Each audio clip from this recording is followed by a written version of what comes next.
ভাই দিনে 4 ঘন্টা কারেন্ট থাকতেছে আর 20 ঘন্টা কারেন্ট থাকতেছে না।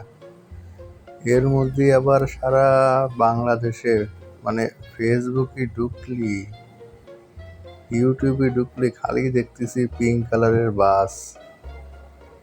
সারা দিন ঝ্যানে ডুই সেনি দেখি পিঙ্ক কালারের বাস। এ বাস দিয়ে কি আলো জ্বলবে?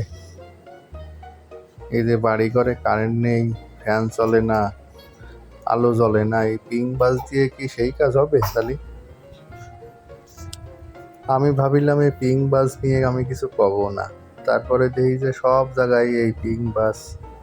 তা ভাবলাম আমিও ভিডিও করি। এখন তো এই নিয়ে ভিডিও করলি কোটি কোটি লাখ লাখ ভিউ আসছে মানুষের, ভাইরাল একটা জিনিস না এখন পপুলার। পিঙ্ক বাস মনেই কোনো কথা নেই, তাই না? তো এই যে আবার এর ভিতরে খবর আইছে যে পিঙ্ক বাসে পুরুষদের উঠতে দেবে না, এই জন্য সাধারণ বাসে নাই মানে নারীকে উঠতে দিচ্ছে না। এ তো আর এক কল। এখন যাই হোক, সরকার একটা জিনিস চালু করেছে,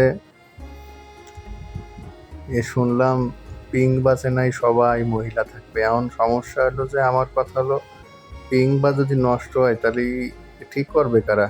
এও কি মানে মেকানিক আছে আলাদা, নারী মেকানিক? দেখা যাক কতদিন এই পিঙ্ক বাস চলে আমাকে বাংলাদেশে।